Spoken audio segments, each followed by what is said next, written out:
Good morning, students. Class 11 English Reader, Book Hornbill poem Father to Son by Elizabeth Fennings. I do not understand this child, though we have lived together now. In the same house for years, I know nothing of him, so try to build up a relationship from how he was when small, yet have I killed. The seed I spent or sown it where the land in his and none of mine. We speak like strangers, there is no sign of understanding in the air. This child is built to my design, yet what he loves I cannot share. Silence surrounds us, I would have him prodigal returning to his father's house, the home he knew, rather than see him make and move his world. I would forgive him too, shaping from sorrow a new love. Father and son, we both must live on the same globe and the same land. He speaks. I cannot understand myself why anger grows from grief. We each put out an empty hand, longing for something to forgive. Interesting poem about the relationship of a father and a son. Now, the main idea of the poem is that the poem is about the generation gap which occurs when the communication link between two generations gets broken up. Okay, it breaks due to we can say a mutual lack of understanding, tolerance and acceptance. The poem here reveals an internal conflict, यानी एक father के अंदर की जो अपने आप से लड़ाई हो रही है कि वो अपने सन को समझ नहीं पा रहे हैं, जबकि दोनों एक ही घर में रह रहे हैं। वो उनका अपना बेटा है, बचपन से आज तक वो उनके साथ है, पर क्यों ऐसा है कि वो हमेशा घर से दूर रहना चाहता है, भागता रहता है।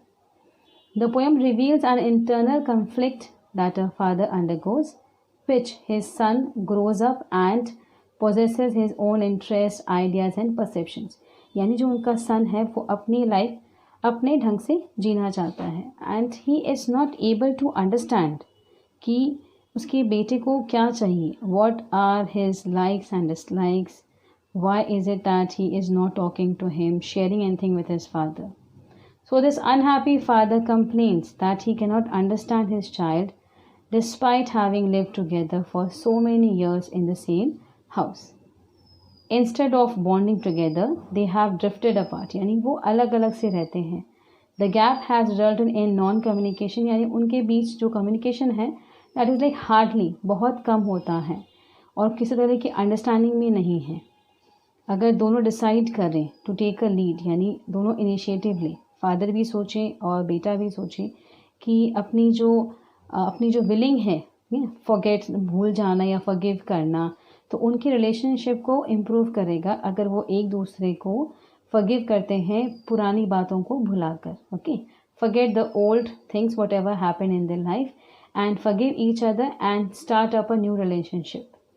Respecting each other differences is the only वे, यानी एक दूसरे की जो कमियां हैं, डिफरेंसेस हैं, हम कह सकते हैं जो थॉट्स में डिफरेंसेस है, उन सबको एक्सेप्ट करना होगा. तो उन सब चीज़ों को रिस्पेक्ट करके, एक्सेप्ट करके, ओके, नेवर माइंड कि अगर बेटे को जो पसंद है वो फादर एक्सेप्ट करे, फादर जो चाहते हैं वो उनका जो सन है वो एक्सेप्ट करे. तो इन डिफरेंसेस को अगर वो रिस्पेक्ट करेंगे, this is the only way out to diminish the distance, यानी उनके बीच जो डिस्टेंस आया है वो हमेशा के लिए ख़त्म हो जाएगा. Right, so it's not for him.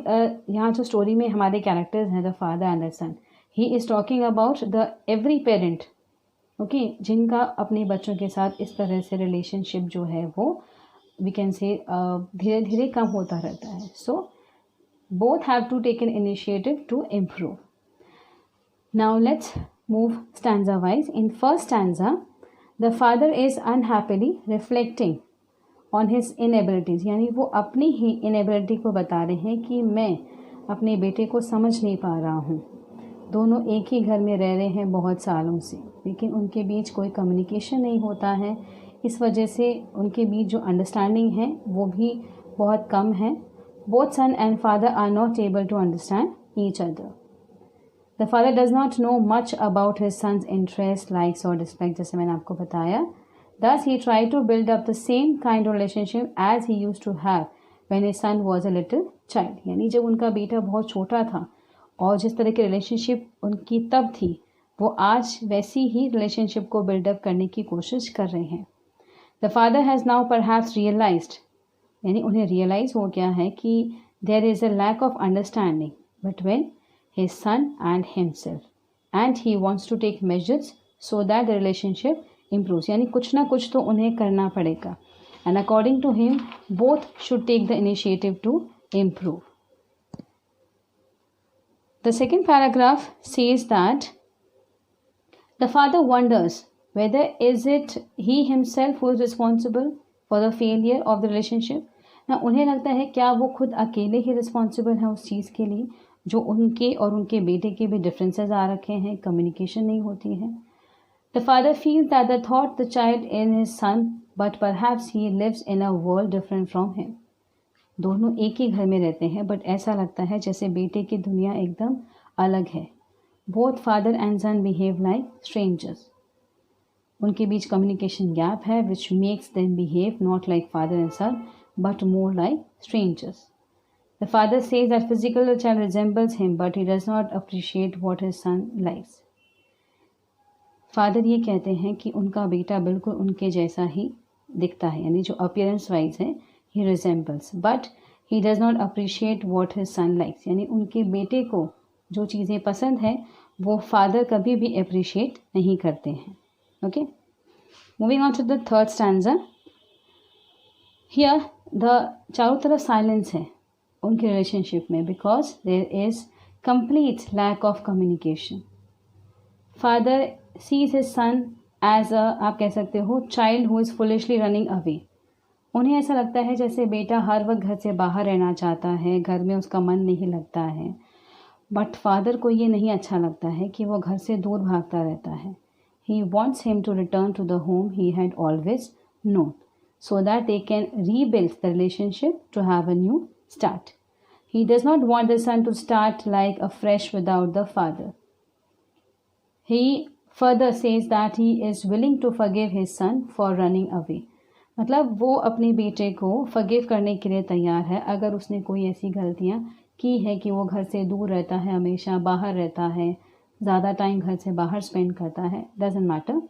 Here the father's tone is, यहाँ पे लाइक जो फादर है उनकी टोन अब थोड़ी सी आप कह सकते हो कंडेंसिंग हो गई है. कंडेंसिंग मीन्स आप कह सकते हो कि वो अब थोड़ा सा लो साउंड कर रहे हैं क्योंकि ही फील्स कि अगर हमेशा वो स्ट्रिक्ट रहेंगे और जो उनका बिहेवियर पहले था अगर सेम बिहेवियर कंटिन्यू रहेगा तो उनके बीच के जो डिफरेंसेस हैं वो गैप और ज़्यादा इंक्रीज़ होते जाएंगे.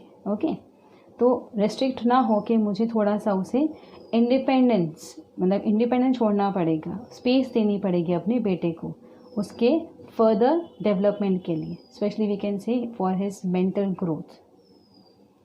Eight the last the father says that ऐसा नहीं है कि सिर्फ मैं ही एफर्ट करूं, हम दोनों को ही एफर्ट करना होगा हमारी इस बॉन्ड को और ज़्यादा स्ट्रॉन्ग बनाने के लिए. Both father and the son all over the world must learn to live together in spite of the misunderstanding and differences. It's obvious क्योंकि जनरेशन गैप है, डिफरेंस है, तो अंडरस्टैंडिंग्स में डिफरेंसेस हो सकते हैं, थॉट्स में डिफरेंसेस हो सकते हैं, but they both mutually have to understand each other. Both father and the son want to forgive each other, but neither is ready to take the first step of asking for forgiveness from the other. यहाँ father कहते हैं कि दोनों ही चाह रहे हैं कि हम एक दूसरे के साथ बात करें, मिल के रहें, अंडरस्टैंडिंग हमारी स्ट्रॉन्ग हो जाए, हमारा बॉन्ड स्ट्रॉन्ग हो जाए, but nobody is taking the initiative. यानी कोई शुरुआत करने की कोशिश नहीं कर रहा है, पहले माफ़ी नहीं मांग रहा है. However, the situation can improve if they find a way of getting closer to each other. जब तक कोशिश नहीं की जाएगी वो डिस्टेंस ऐसे ही बना रहेगा. So, both have to take measures to improve their bond of a father and a son. Interesting poem to know. Read it out. If you have any query, let me know. Along with the poem, I'll be sharing the solutions with you, which you have to complete in your fair notebooks. Till then, thank you class.